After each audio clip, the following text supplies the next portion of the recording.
Literature reviews are something that's slightly different to write than most of the papers we've written in our lives.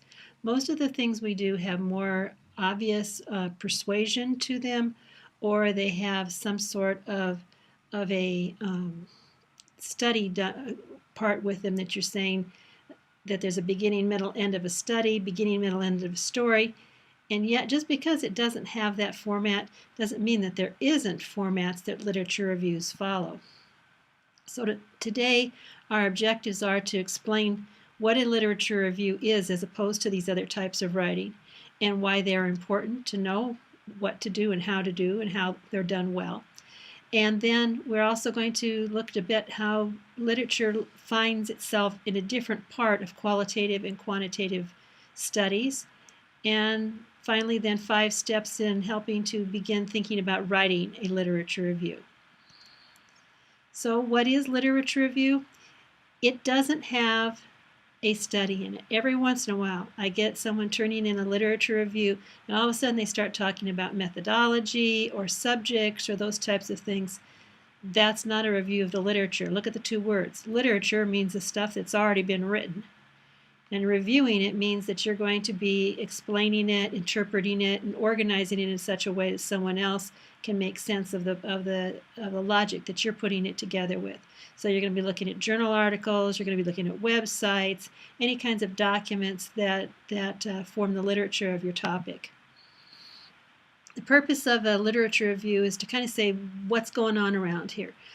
Not what I'm doing so much as what have other people done in the past, what are other people doing now, and then finally it becomes that it tells that there needs still to be study that needs to be done in this topic. Within the major topic, it needs to be divided up into smaller sections or smaller topics. And each topic needs to be logically moved from one to the next. They aren't just randomly settled standalone topics. So there is a flow to this. It isn't like a story, but there is a logical sequence of what it is that we do when we're writing a literature review. Why we do them is not only does it build our own ability to investigate what's going on, but it also adds expertise to our readers, so that if you open an article and you get some literature review before you get into another part of a journal article, that literature review is helping you to investigate what other people are doing on this topic and what the background of that topic is. So you're trying to get your expertise to be better as a writer by doing this, but you're also making the expertise of your reader to such a level so that they can understand what it is, the points that you are making.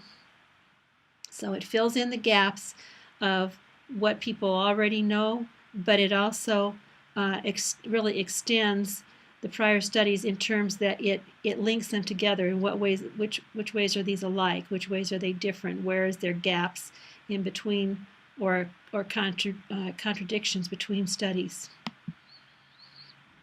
In our case, we're thinking about a literature review as part of a proposed study. Understand, however, literature reviews can stand alone and be their own entire article or book by themselves. For example, the article that is in your handout on bullying is a standalone. It isn't part of another study that's coming along. It's just telling you what's the status of bullying prevention in schools.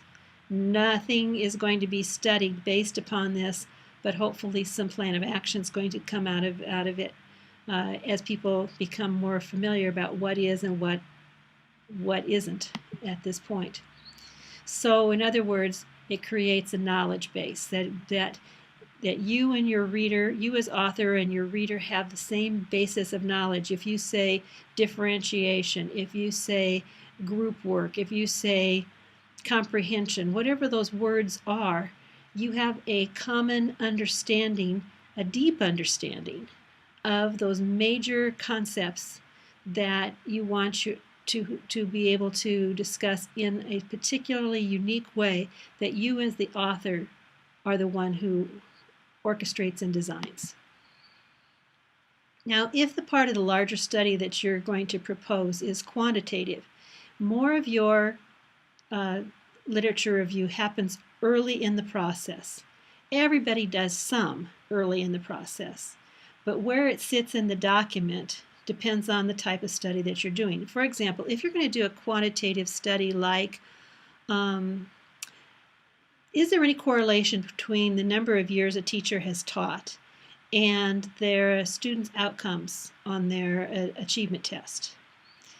Then you're going to have to do some background work about both of those pieces of your study. You're going to have to get some background on achievement testing and also on teacher experience.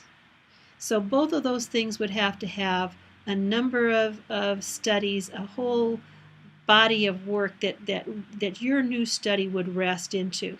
So there are 3 places in a quantitative where you would see literature. First of all, in chapter 1, you would see literature saying, why is this a problem? What are other people saying about this? Why, quote them, cite them, paraphrase them, summarize of other studies. This thing's a problem, we need to study it. Chapter 2 literature then is the background based upon the different variables of what you're going to study so that you and your reader have a common expertise about these dependent and independent variables.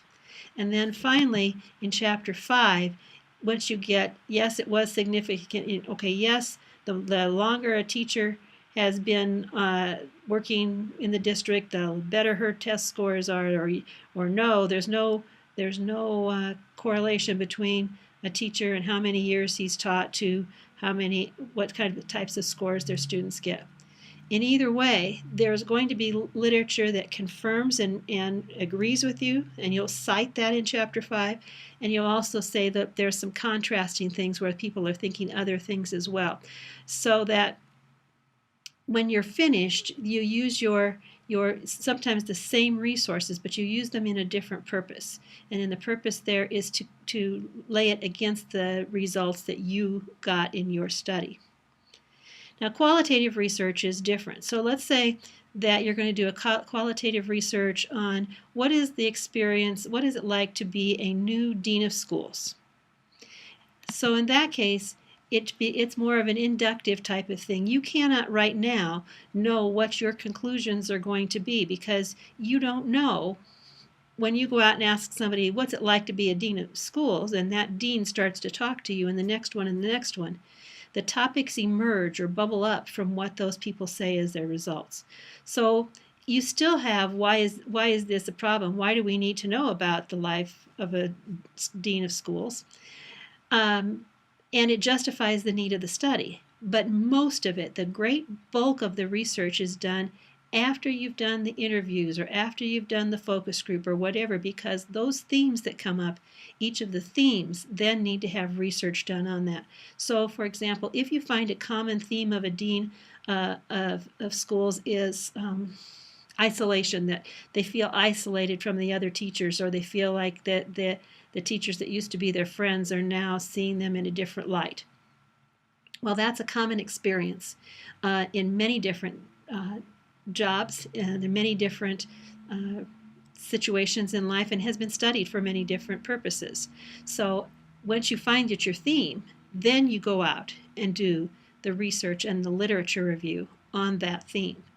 And at the end, is where that goes. So each of those themes or each of those conclusions you make has substantial literature done, so that what you're saying, what you're finding from the people that you're interviewing or you're giving the focus group to, or whatever it is that you're doing for your qualitative work, that you can see that it fits into the larger picture of the whole phenomenon.